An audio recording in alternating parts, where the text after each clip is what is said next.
তো সবচেয়ে বড় কথা আপনারা জানেন যে বিধানসভা ঘন্টা রীতিমধ্যে কিন্তু বেজে গিয়েছেন এবং বিভিন্ন দলের একেবারে প্রচার শুরু হয়ে গেছে। এই মুহূর্তে আমি আছি কিন্তু নদিয়া এবং পলাশী গ্রামে, এবং এই গ্রামে কিন্তু প্রার্থী দিচ্ছেন আম জনতা উন্নয়ন পার্টি হুমায়ুন কবিরের দল। আর এখানে এর মধ্যে বলবো হুমায়ুন কবিরের দলের আম জনতা উন্নয়ন পার্টির একেবারে যিনি প্রার্থী হয়েছেন সেই প্রার্থী তিনি কিন্তু একেবারে গ্রাম ঘুরে ঘুরে একেবারে তিনি প্রচার চালাচ্ছেন, এবং প্রচার চালাতে চালাতে একেবারে সাধারণ মানুষ তারা কি জানাচ্ছে, আম জনতা উন্নয়ন পার্টিকে চাইবে নাকি বিজেপি না তৃণমূল কংগ্রেসকে, কি জানাচ্ছে আমাদের ক্যামেরার মুখোমুখি আপনাদের শোনাবো। তার আগে বলবো যে আম জনতা উন্নয়নের পার্টির যিনি প্রার্থী হয়েছেন তিনি আমাদের ক্যামেরার মুখোমুখি কি জানাচ্ছেন সরাসরি শোনাবো আপনাদের।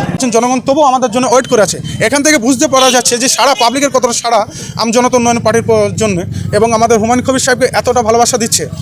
আশা করছি আমরা রেজাল্ট এখানে 100% আমরা করব।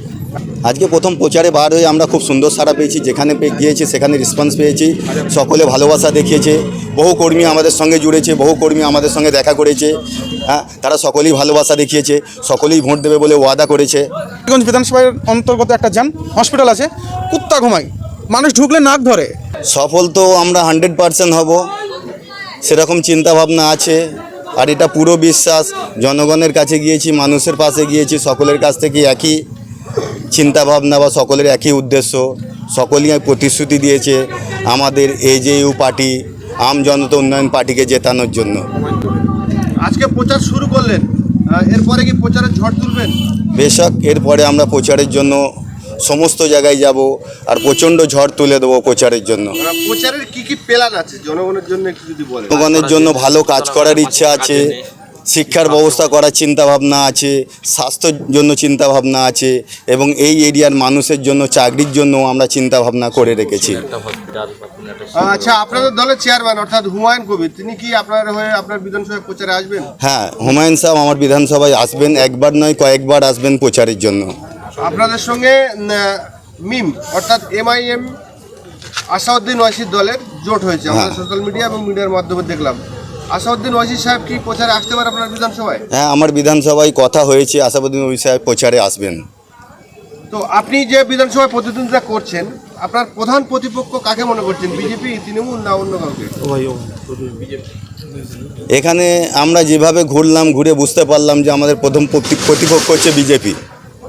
তৃণমূলকে কেন মনে করছেন না? রূপপুর রহমান, রেজাউনের কেন, আমরা সমস্ত জায়গায় কয়েক জায়গায় গিয়েছি, ঘুরেছি, যাওয়া আসা করেছি, লোকের সঙ্গে কথাবার্তা বলেছি, সেই অনুযায়ী আমরা কোথাও থেকে টিএমসিকে বুঝতে পারছি না, সেখানে প্রতিপক্ষ আমরা বিজেপিকেই পাচ্ছি। মাশাআল্লাহ, খুব ভালোই সাড়া পাচ্ছি।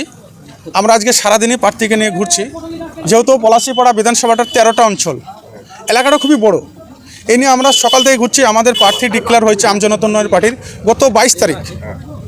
সেখান থেকে আমাদের প্রার্থীকে নিয়ে আমরা প্রথম দিনেও এখানে এসেছিলাম।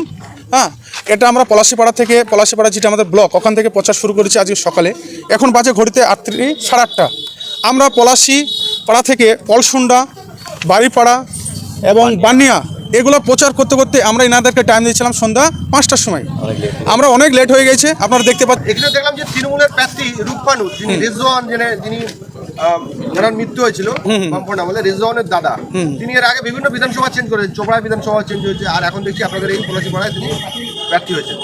কি বলবেন তার সম্পর্কে? দেখুন, তৃণমূলের জন্য আর বলার কিছু নেই, পাবলিকের যে সাড়া দেখছে ওনাদের জন্য বলার কিছু নেই। উনি ওনার ভাইয়ের মৃত্যুটাকে ব্যবহার করে টিএমসি পার্টিতে এসে একটা MLA হয়েছিলেন। উনি, আপনারা জানেন, উনি চাপড়াতে বিধায়ক ছিলেন। এত গোষ্ঠীদ্বন্দ্ব, এত খুন খারাপি হওয়ার জন্যে ওনাকে সরিয়ে দিয়ে ওখানে জেবের শেখকে প্রার্থী করেছেন। ঠিক আছে, ওনাকে সরিয়ে দিয়ে জন্য রিজেক্ট মাল, আর ওনার কোনো দাম নেই। আমাদের এখানে মেন প্রতিদ্বন্দ্বী হবে বিজেপির সঙ্গে। অতএব আমরা ওইসব নিয়ে ভাবছি না। এখানে সিপিএমও নেই, কংগ্রেসও নেই। ঠিক আছে, আপনাদের দলের চেয়ারম্যান হুমায়ুন কবির পশ্চিমবঙ্গে 294টা বিধানসভার মধ্যে কটা বিধানসভায় তিনি টিকিট দিয়েছেন? এর মধ্যে 192টা আপনারা শুনেছেন। আশা করছি এটা আমাদের যত সম্ভব 200 পার হয়ে যাবে। এত প্রার্থী আমরা দিতে পারছি না। গতকালকে বাকি কলকাতায় আমাদের রাজ্য পার্টি অফিস উদ্বোধন ছিল, ওখান থেকে বাকি প্রার্থীটা ডিক্লেয়ার হয়েছে।